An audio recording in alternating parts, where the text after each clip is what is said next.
les raisons pour lesquelles on peut constater une dette abyssale de la dette française. On va donc commencer par quelques explications et Ludo, je te donne la parole. Selon toi, alors je sais très bien que tu as été à Londres, à la City, tu as vu comment, entre guillemets, les traders, les agents sur les marchés financiers pensent la question de la dette et de l'économie de manière macroscopique. Quel est ton avis là-dessus sur la situation qui a mené à cette explosion de la dette française, selon toi? Déjà, il faut savoir que la dette de la France, elle s'établit à près de 3200 milliards. Donc cela fait près de 50 ans que la France vit au-dessus de ses moyens. Donc depuis la présidence de Giscard, la France n'a jamais établi un budget à l'équilibre. Donc là, ça fait près de 50 ans. Donc qu'est-ce qui pourrait expliquer que la dette de la France soit abyssale? Donc c'est vrai que près de 60% de la dépense publique, enfin, la dépense publique représente près de 60% du PIB.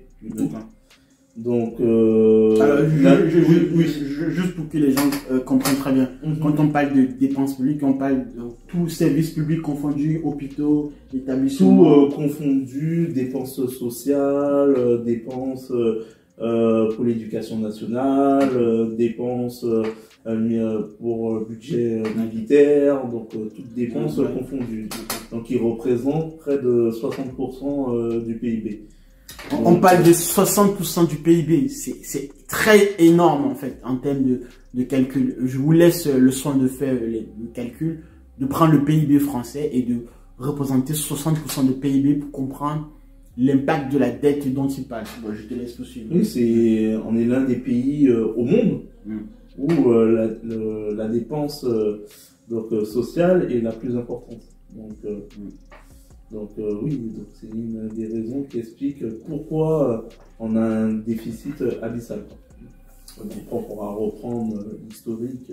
Oui, aussi, tu me permets de rebondir là-dessus parce que moi, de par mes connaissances vagues, mais surtout pointues, évidemment, on sait déjà très bien que la dette française, si on veut peut-être la recontextualiser, de comprendre que depuis la loi 1973, si je ne m'abuse, la France emprunte sur les marchés financiers.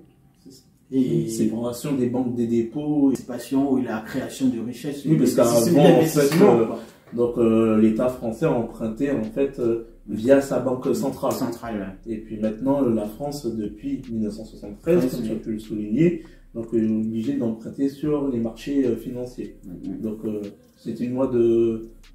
C'est de Giscard, Giscard, je me sens. Je pense que oui, on ne se trompe pas.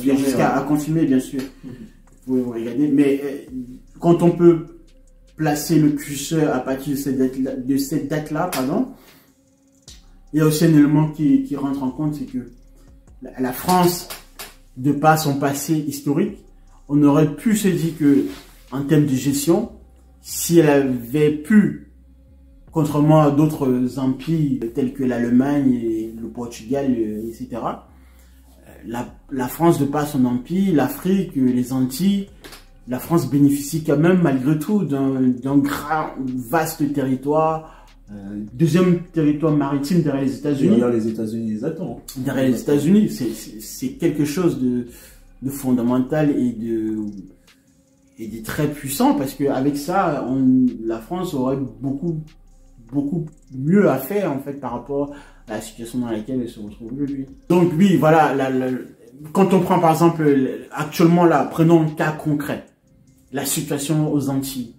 Qu'est-ce qui explique que la France depuis des années n'anticipe pas ou n'a pas été capable d'anticiper ce genre de mauvaise gestion pour le coup de la population qui se trouve en Martinique, en Guadeloupe, sachant qu'en 2009 déjà, on avait déjà connu aux Antilles des émeutes pour la vie chère.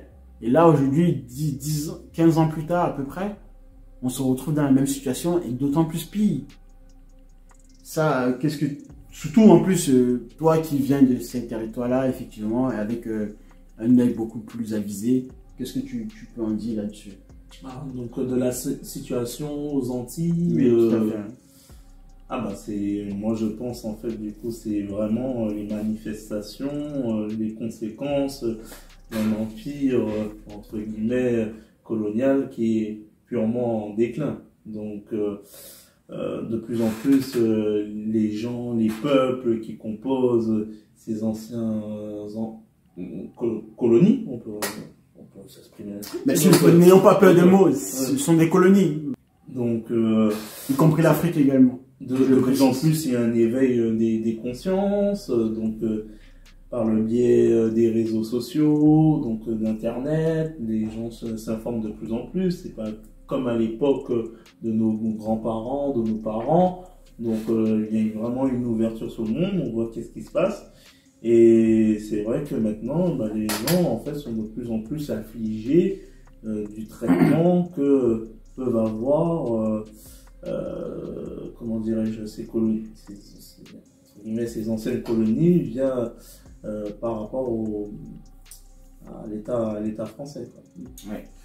Donc c'est vrai que c'est quand même affligeant parce que quand on observe quand même, comme je l'ai dit tout à l'heure précédemment, le fait que la France ayant été une grande puissance coloniale, je sais d'anticiper parce que certaines personnes en commentaire vont être dans la fameuse situation de se dire qu'on entre dans une culpabilisation, très loin de cette victimisation ou quoi que ce soit. Simplement, on constate surtout le fait que la France, de par sa situation par le passé, si elle avait géré mieux la situation, et l'occasion lui a été donnée à maintes reprises. Excuse-moi de t'interrompre, mais qu'est-ce que tu entends par mieux gérer la situation Mieux gérer la situation, je pense que quand même, tu vois, si je prends le cas de l'Afrique, le continent quand même d'où je viens, je constate que les relations, si dans le cadre, par exemple, prenons le cas concret des trois pays, l'AES, le Burkina, le Mali et le Niger. On a vu dernièrement, d'ici il y a 1 ou 2 ans, que ces pays ont entamé en fait une violente distance vis-à-vis de la France parce que estimant que la France ne le respectait pas, de pas des relations quand même très oui, des relations houleuses pour le coup, et autant aussi bien sûr par les contrats signés envers le marché français, les compagnies françaises qui bénéficiaient quand même des prix préférentiels au Niger en termes d'extraction d'uranium. Ça, je pense que quand même, si la France avait maintenu une certaine réciprocité à peu près minimale vis-à-vis de ces pays déjà, on n'en serait pas des situations aujourd'hui où carrément on voit que les ambassades françaises sont prises d'assaut par les populations africaines en Afrique. Est-ce que c'est pas la définition même d'un empire qui se pense en fait éternel et que du coup elle se pense en fait au-dessus de tout en fait, donc qui n'est pas de contrepartie, donc qu'il y a une emprise totale, complète sur ces, entre guillemets, sur ces colonies? Je suis d'accord avec toi. C'est réellement, en fait, justement, c'est là le complexe de supériorité. De supériorité. Oui, un complexe. Oui, je suis d'accord avec toi parce que c'est parce que justement, on se sent supérieur, on se sent être à la tête et comme étant une injonction à gouverner, à montrer le droit de ce qui est juste, que par définition, les manifestations dans les relations vont se répertorier en fait, vont être visibles, vont être tangibles pour le coup, parce que évidemment, à aucun moment dans la pensée des élites, on précise encore une fois, on est au niveau des élites. La question ici vraiment elle est fondamentale. Au niveau des décisionnaires, et des gens qui sont capables de faire bouger les lignes, et à ce niveau-là, justement, quand on parle de la France-Afrique, c'est quand même des relents et des relations quand même incestueuses entre les élites françaises et pour le coup les élites africaines ou les élites des territoires d'outre-mer aussi qui ne sont pas exempts de tout reproche. C'est-à-dire exemple de tout reproche. Qu'est-ce que ton question? Alors, exemple de tout reproche. Je prends... alors, je vais peut-être m'attirer les foudres de certaines personnes, mais au risque de vous fâcher, je constate quand même que pour qu'il y ait, entre guillemets, une situation désagréable telle qu'aux Antilles actuellement, si je prends l'actualité de manière chronologique, en général, prenons déjà la situation des Gilets jaunes en France.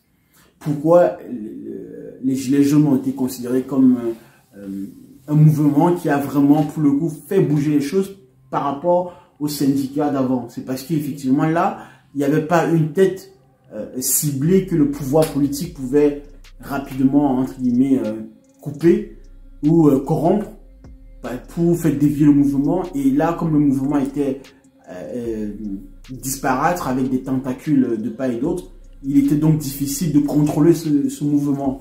Et donc, qui dit difficile à contrôler, dit donc difficile à corrompre. Et effectivement, c'est de ça dont je parle. Parce que, en général, que vous preniez l'Afrique ou les territoires d'outre-mer, je peux vous garantir que aux Antilles, comme en Afrique, il y a des Noirs pour le coup et des dirigeants qui sont en accord et qui mangent bien dans les assiettes des puissants. Donc ça, c'est quelque chose quand même qui freine l'avancée au changement, qui rend la situation difficile à changer pour le bas peuple en fait, parce que la masse effectivement en souffre à ce niveau. Voilà ce que j'entends par le fait de rendre la chose difficile, exemple de tout reproche, parce que évidemment les élites de la masse souffrante sont en relation quelque part aussi avec le pouvoir qui opprime la masse de ces élites en question. Mais comme une minorité en profite, ils mangent bien, la situation ne change pas fondamentalement. En fait, c'est une lutte des classes, hein. Ça s'apparente vraiment à une lutte des classes. Donc, est-ce que l'élite africaine se sent appartenir donc au peuple africain? Donc, je pense que l'élite africaine, donc, elle se sent plus, comment dirais-je, plus en lien, en accord avec l'élite européenne, l'élite française. Donc, moi, je pense que, bon, fondamentalement, en fait, bien sûr qu'il y a des combats, comment dirais-je, d'émancipation. Donc, les gens veulent, comment dirais-je, je pense en fait concrètement qu'en fait ça s'apparente en fait à une lutte des classes. Donc, l'élite africaine, elle se sent plus en lien, en adéquation avec les principes que l'élite occidentale, l'élite française. Donc, in fine, en fait, ce qui régit le monde, bah, c'est un peu triste à dire, mais c'est l'argent, quoi. Donc, l'argent, donc le pouvoir, et donc tout ce qui va avec. Alors, donc là tu me tends une pêche, effectivement, en parlant d'argent. Là, ici, donc, très beau bouquin pour ceux qui veulent apprendre, en savoir beaucoup plus sur les variations des marchés financiers. La finance de manière générale, mais dans une forme beaucoup plus macroscopique, comment vous pouvez comprendre déjà les fondamentaux de la finance pour avoir des avis beaucoup plus objectifs dans votre stratégie d'investissement. Alors ici, on n'est pas là pour donner des conseils d'investissement, je le précise, c'est un disclaimer que on se doit de préciser à l'avance, mais on vous donne simplement notre avis, qui n'est que notre avis, et libre en vous maintenant par la suite d'en juger de la pertinence de cet avis en question. Par rapport à la finance et à l'économie de manière plus générale, quand on regarde aujourd'hui les États-Unis, on pointe du doigt la dette française qui a plus de 3 000 milliards d'euros, et voire plus de dollars. On oublie aussi, on ne met pas trop en avant, par contre, cette fois-ci, la dette américaine qui est beaucoup, bien sûr, est très très explosive. Mais par contre, les marchés font plus confiance évidemment aux États-Unis qu'à la France, parce que on va considérer que les États-Unis ont une capacité à rebondir, donc, entre guillemets, à rembourser les dettes beaucoup plus facilement. Où se trouvent les agences de notation aussi. Voilà. Donc, les Standard & Poor's, donc, Moody's. Donc, ce sont toutes des agences de notation qui se trouvent aux États-Unis. Mais bon, hormis ça, du coup, bon, déjà, quel est l'un des points forts des États-Unis? C'est sa monnaie, du coup. Le dollar. Le dollar. Donc, le dollar qui est présent sur tous les continents. Près de 60% des échanges commerciaux dans le monde et donc se fait avec l'utilisation du dollar.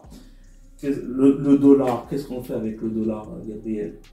Donc, les Américains ont la possibilité d'exporter leurs droits au fait que à partir du moment où un pays utilise ne serait-ce un seul dollar, ah ben en fait, il est sous la juridiction américaine. Donc, toutes les conséquences qui vont avec. Je te sens te couper, mais on avait eu effectivement le cas de la banque française BNP Paribas qui a été sanctionné à hauteur de 13 milliards de dollars. 13 milliards, oui, c'est ça. Alors qu'au même moment, les banques américaines n'avaient pas eu ce mouvement de sanction. Ils avaient commercé avec l'Irak, qui était sous sanction américaine. Donc, oui, effectivement, là, ce qui pointe du doigt, c'est quelque chose où on constate le lien assez pernicieux entre le contrôle de la monnaie, le contrôle de l'économie et effectivement la politique et le pouvoir politique. Là, les États-Unis, je pense que vous avez déjà compris, si vous êtes quand même un tout petit peu avisé sur la question, jouent de leur poids international, évidemment, sur le dollar. Et puis, il y a quelque chose à rajouter aussi, c'est que quand on prend l'exemple de la France, où 60%, comme on a pu le dire du PIB, dans le début de la vidéo, près de 60% du PIB et de la dépense sociale. D'accord? Quand on regarde les États-Unis, d'accord? Donc la dette qui est créée, c'est de la dette qui est créée pour l'innovation, pour créer de la valeur future. Ouais. Mais en France, donc c'est pas de l'argent, comment dirais-je, qui est créé pour créer de la valeur tangible, quoi. Voilà, exactement. Donc c'est pour des dépenses du quotidien, pour maintenir le modèle social français quelque part. Maintenir le modèle social. Mais les allocations, les migrants, voilà. On n'est pas sur une logique de l'investissement, du temps long, donc oui, il n'y a pas de création de valeur. Et puis on le voit au quotidien, donc la déliquescence des infrastructures, les biens publics, il n'y a pas de... Le pays va en La dette n'est pas créée pour l'investissement du pays. Effectivement, ça c'est arrêtons un tout petit peu là-dessus, c'est quand même assez fondamental et je suis en accord effectivement avec ton point de vue là-dessus. Bon, on en a déjà discuté par le passé évidemment, mais c'est du très bon sens en fait évidemment. Quand vous prenez la dette française, à la manière dont elle est créée et ce pourquoi elle est créée, comme il le dit si très bien, cette dette en fait n'est que là pour colmater le trou de la sécurité, donc du modèle social français. Et à aucun moment, il y a une partie de cette dette qui est envoyée ou injectée dans l'innovation, comme aux États-Unis où contrairement, on a des GAFAM, on a des sociétés qui investissent dans les high-tech. En Europe, on est en retard dans tous les secteurs d'activité. Donc, l'Europe a raté le virage de l'intelligence artificielle. L'Europe a raté le virage de la numérisation. Donc, il n'y a plus d'entreprises fortes comme on le retrouvait auparavant dans les entreprises françaises telles que Alcatel, qui était français, on avait connu leader sur la téléphonie, dans le télécom. Et aujourd'hui, ça n'existe plus. Donc, c'est maintenant tous les domaines d'activité où il y a de l'innovation, c'est réalisé en Asie, donc les Chinois, les Indiens et les États-Unis. Donc la délocalisation des marchés. Et l'Europe devient le ventre mou de la mondialisation.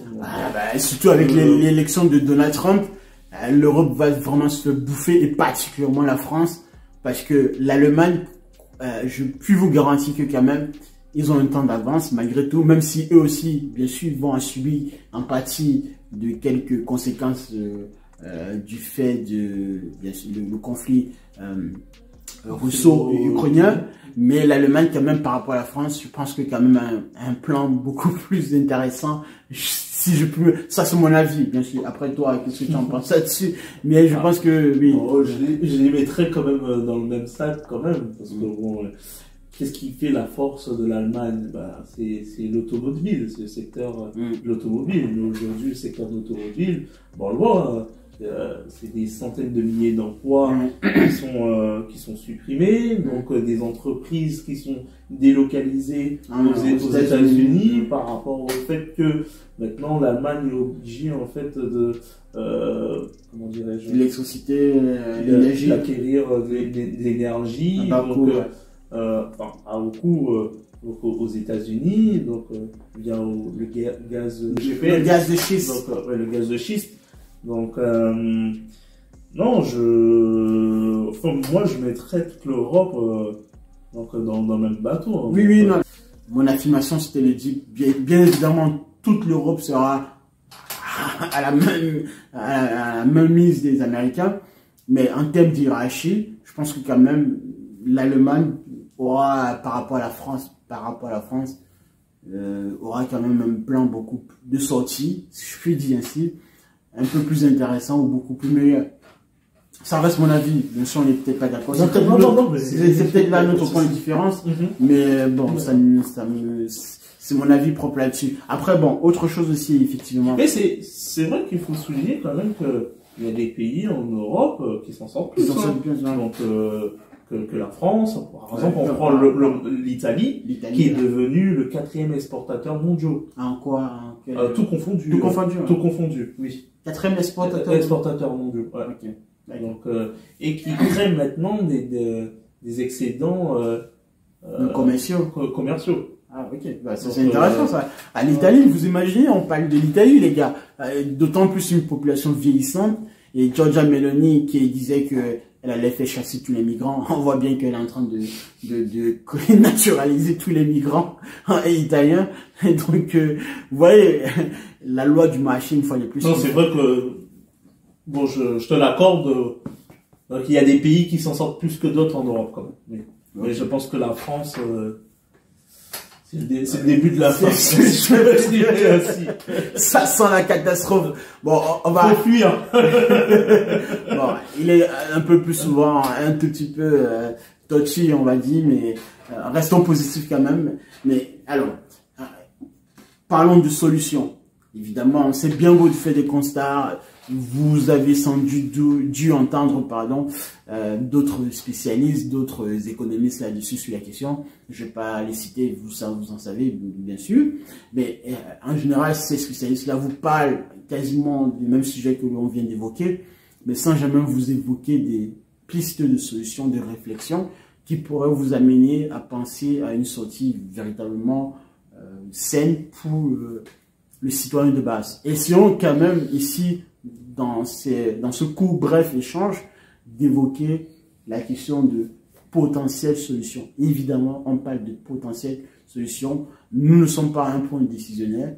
Et quand même on en sera à cette situation-là, toujours est-il qu'il faudrait faire le même effort de pensée. Et donc, nous allons nous astreindre et nous contraindre à réfléchir sur cette partie de solution. Alors, moi, je vais me lancer.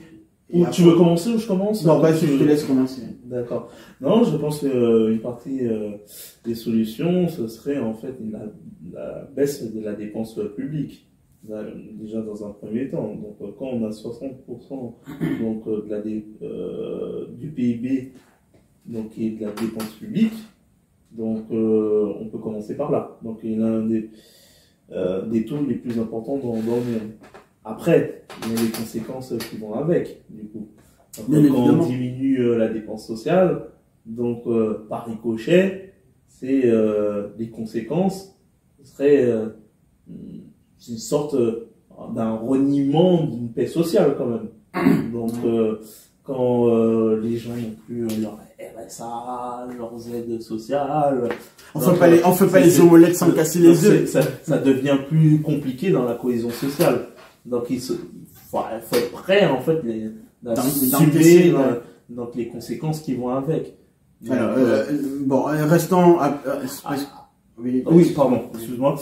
Et je pense à un deuxième volet, donc je pense à l'aspect réglementaire. C'est vrai qu'on est un pays qui est beaucoup plus dans la réglementation. Oui, beaucoup qui pèse, où la réglementation pèse énormément en fait. Le millefeuille administratif. Le millefeuille administratif. Donc quand on veut monter une société, il faut. On nous crée des lois à chaque fois.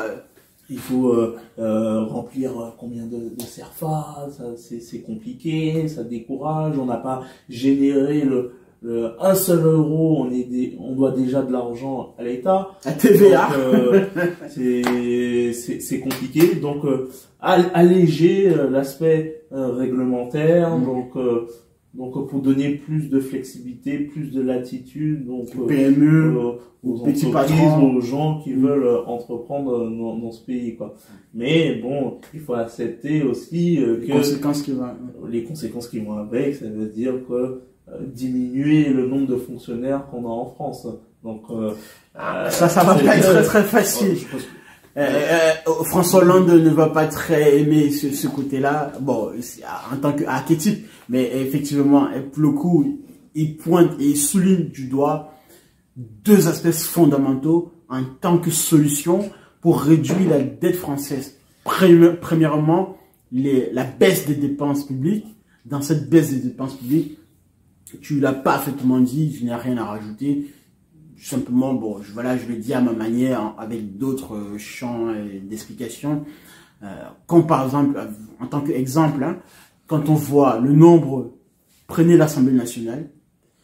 Je ne sais pas si certains d'entre vous ici sont déjà allés à l'Assemblée nationale. Il y a parfois des entrées à certains moments, voilà, des portes ouvertes. Mais essayez une fois de votre vie d'aller à l'Assemblée nationale. Vous allez constater que, en fait, fondamentalement, on vit encore sur un régime des seigneurs. Tant par le nombre de députés, de sénateurs.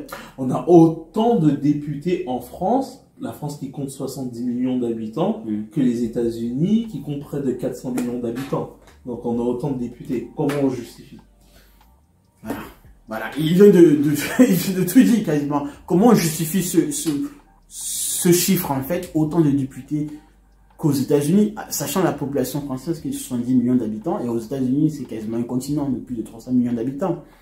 Et aussi, moi, il y a ce que j'aime bien souligner du doigt, le pantouflage, en fait. Le fait que, en France, en fait, vous entrez en politique pour faire une carrière en tant que carriériste.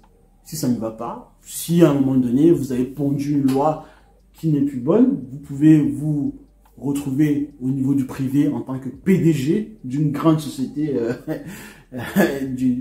Prenons l'ancien ministre à la RATP.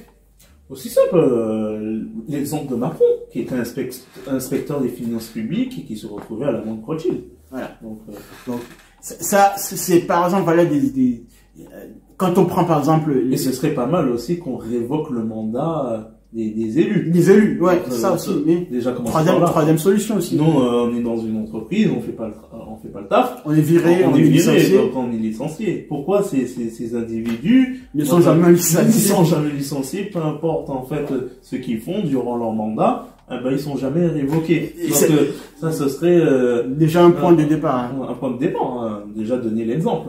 Et parfois certains sont condamnés mais ne vont jamais en prison ou si vous voyez à quoi c'est le deux poids deux mesures. Donc les règles et les lois ne s'appliquent aux citoyens de base, aux Français, aux gilets jaunes de base. On revient à la lutte des classes, Gabriel. Aux Gaulois réfractaires, voilà. On revient à la lutte des classes. La lutte des classes, la lutte des classes, donc la classe des élites contre la classe des prolétaires. Donc, non, mais c'est... Donc là, on vient de vous donner 3 pistes de solutions en tant que réflexion. Baisse des dépenses publiques, réduire le millefeuille administratif, donc la réglementation, et aussi révoquer le mandat des élus. Ce serait déjà pas, ça ferait déjà beaucoup d'économies si cela est mis en œuvre effectivement. Mais je te pose une petite question, oui. Gabriel. Donc ces élites qui ont fait des grandes études, qui sont passés par les grandes écoles, Sciences Po, ENA, classe préparatoire scientifique, mine point chaussée. Donc ces personnes-là en fait ont ces éléments en fait, ont connaissance de ces solutions. Pourquoi, pour toi, qu'est-ce qui ferait qu'ils mettent pas ça en application du coup?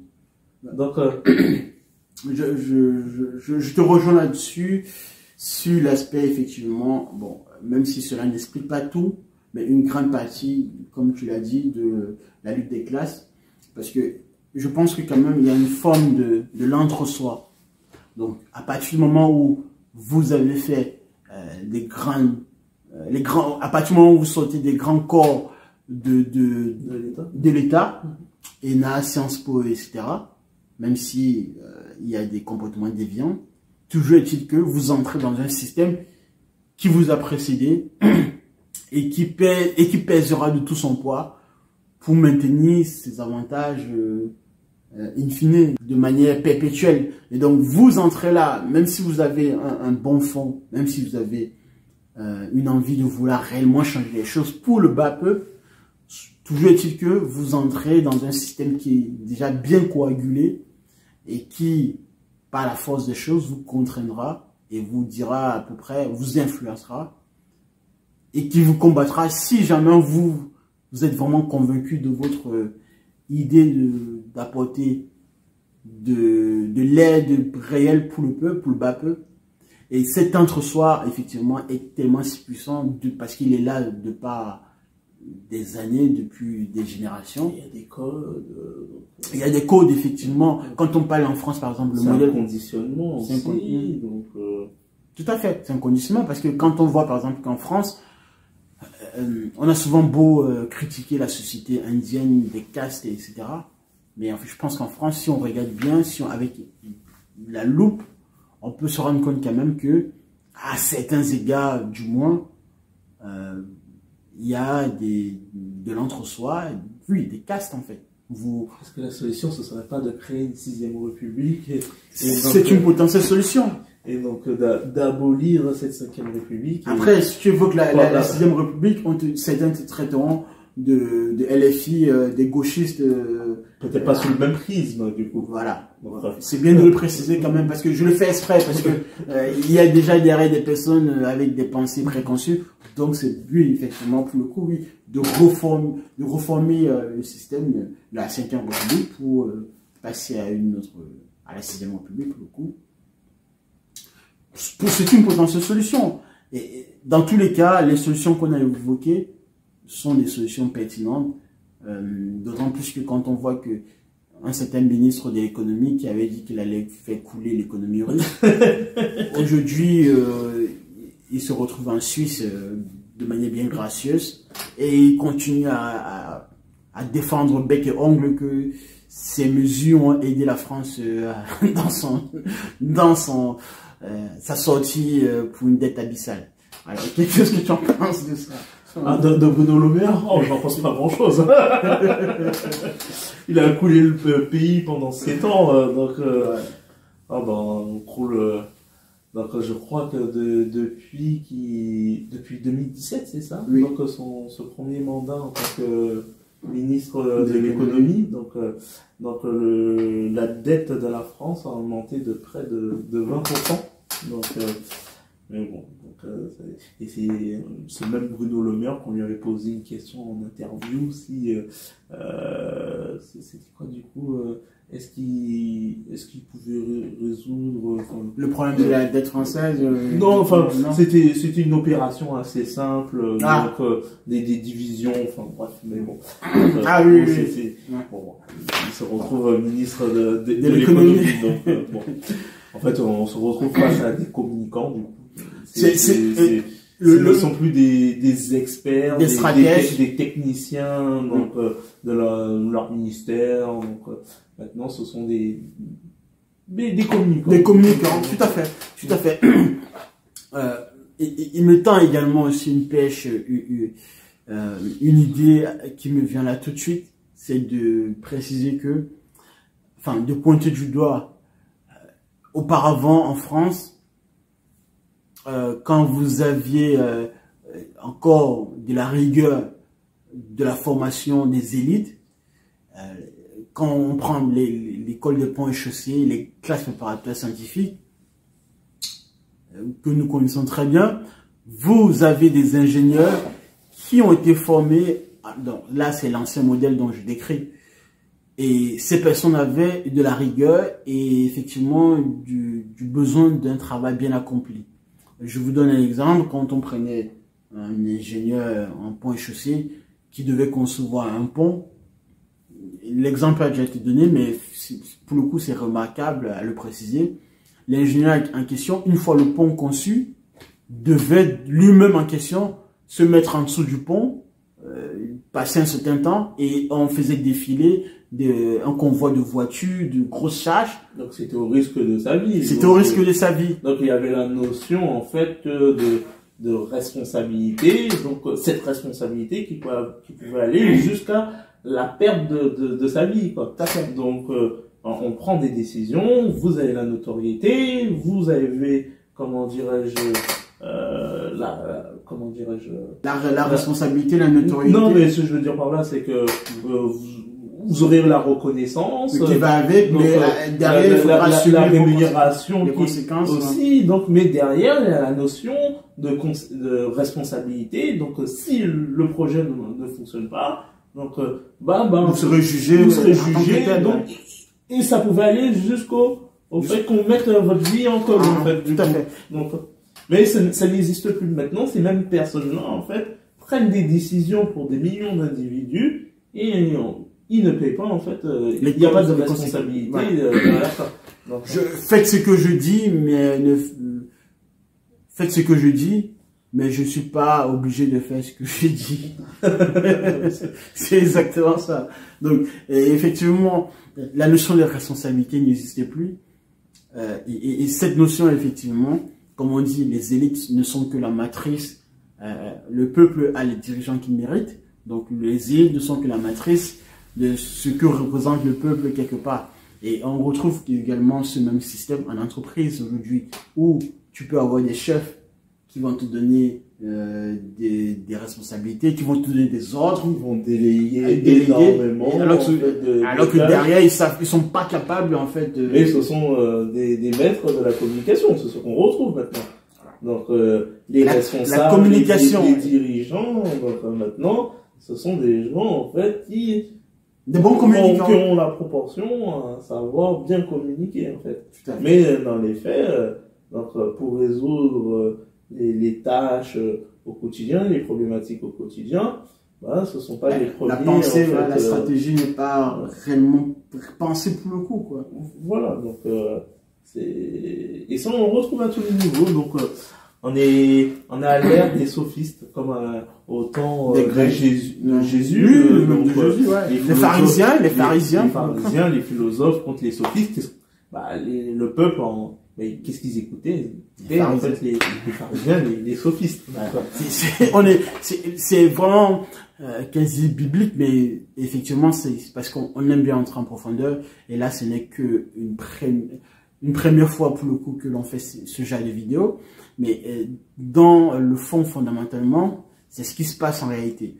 Parce que quand il y a des souvenirs là qui me viennent tout de suite.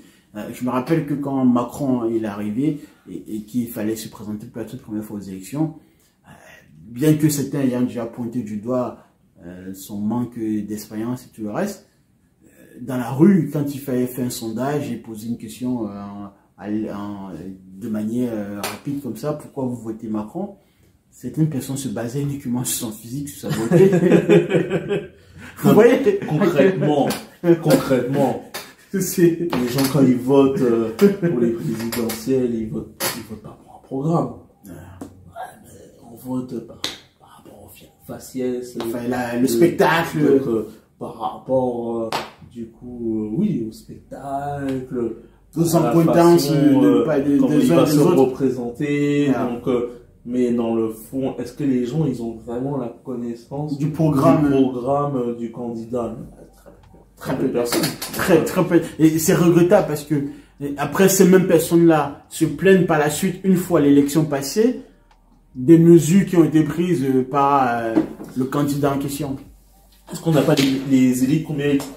C'est ce que j'ai précisément dit tout à l'heure. Donc, alors, on va chuter, on va arrêter là. Avant d'arrêter, quand même, essayons de conclure avec un bref récapitulatif.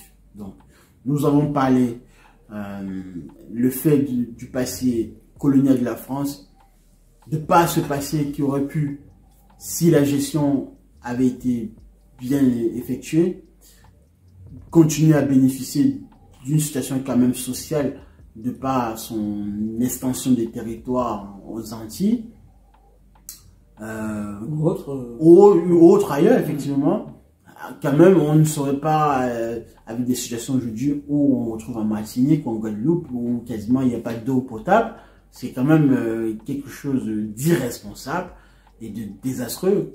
Parce que si la même situation était arrivée en Bretagne, par exemple, je peux vous garantir que le pouvoir aurait tout fait pour pouvoir régler la situation. Bon, bref. On train d'assigner qu'il y a des citoyens de seconde zone. Oui. Pour le coup, oui.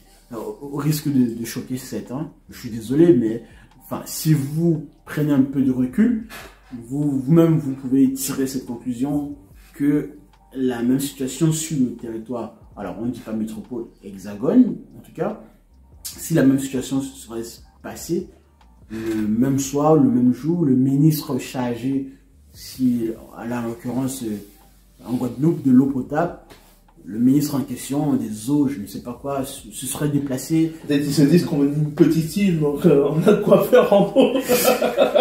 Bah, justement, donc ça valide ma thèse quelque part. Bon, bref, j'essaie de récapituler, on essaie de conclure. Donc, il y a cette partie-là qu'on a évoquée en tout début de la vidéo, vous pouvez regarder. On est ensuite reparti sur la dette française, son explication et les potentielles solutions qui pourraient être apportées, telles que par exemple la baisse des dépenses publiques, la réduction du millefeuille administratif, de la réglementation, l'évocation de la révocation des mandats des élus, et aussi, c'était quoi le quatrième point concernant les solutions? La notion enfin que les élus doivent être responsables. La responsabilité des élus, des élites, effectivement. Ça, on en a évoqué. Et bien sûr, il faudra prendre en compte les conséquences potentielles qui vont avec. Sachant que nous sommes dans un modèle français où le SMIC, le RSA, voilà, tous ces éléments vont être percutés pour le coup. Et d'autant plus l'intelligence artificielle, l'innovation qui avance à grands pas, la France sera obligée de s'adapter quelque part à ces états de fait de marché. Et dans tous les cas, s'adapter ou condamner à mourir. Voilà. S'adapter ou condamner à mourir. Bon, je te laisse le mot de la fin. Tu voudrais rajouter quelque chose pour la fin? Comme phrase, au mot de la fin, qu'est-ce que je peux dire à nos auditeurs? En fait, c'est informez-vous. Donc, ouvrez-vous vers le monde, ne restez pas focalisé par ce qui est dit dans les médias mainstream, et soyez en mouvement. Soyez en mouvement dans la pensée. Pensez du point de vue physique, allez toujours chercher, et c'est cette curiosité d'esprit, ce que je peux conseiller. Bon, moi, je vais te dire mon mot de fin. Donc je te rejoins. Vous prenez ce qui vient de dire comme mot de fin. Vous allez rajouter simplement aussi cette partie, effectivement, qui est complémentaire, bien évidemment, au fait que vous devez être dans l'autocritique et dans le doute cartésien, si je peux le dire, même si ce n'est pas Descartes qui est fondamental là-dessus, mais plutôt dans un aspect de continuellement vous interroger sur les situations qui semblent les plus insignifiantes autour de vous, de votre environnement, de l'état qui vous dirige, de votre entourage, et bien sûr propager de la bonne humeur. Être religieux. Oui, voilà. En tout cas, libre à vous aussi de toute proportion gardée, on va dire, choses ainsi, bien sûr. Mais soyez effectivement dans ce mouvement de pensée, de physique, etc. D'être curieux, d'en apprendre beaucoup plus, d'avoir soif de la connaissance. Okay. La définition de la vie, c'est quoi? C'est le vibrer qui repousse la mort. Donc, voilà. Il faut être en mouvement. Nous allons nous arrêter là et potentiellement, en fonction de vos retours, on en fera une autre vidéo réaction à chaud sur ce genre de sujet. Mais à certains moments, on s'était arrêté parce que évidemment, la question méritait d'être un peu plus creusée, d'en avoir un peu plus de connaissances et plus de lumière. Mais il y a tant de choses à dire et nous reviendrons les prochaines fois là-dessus sur ces sujets. Merci de nous avoir suivis et on se revoit la prochaine. Merci. Au revoir.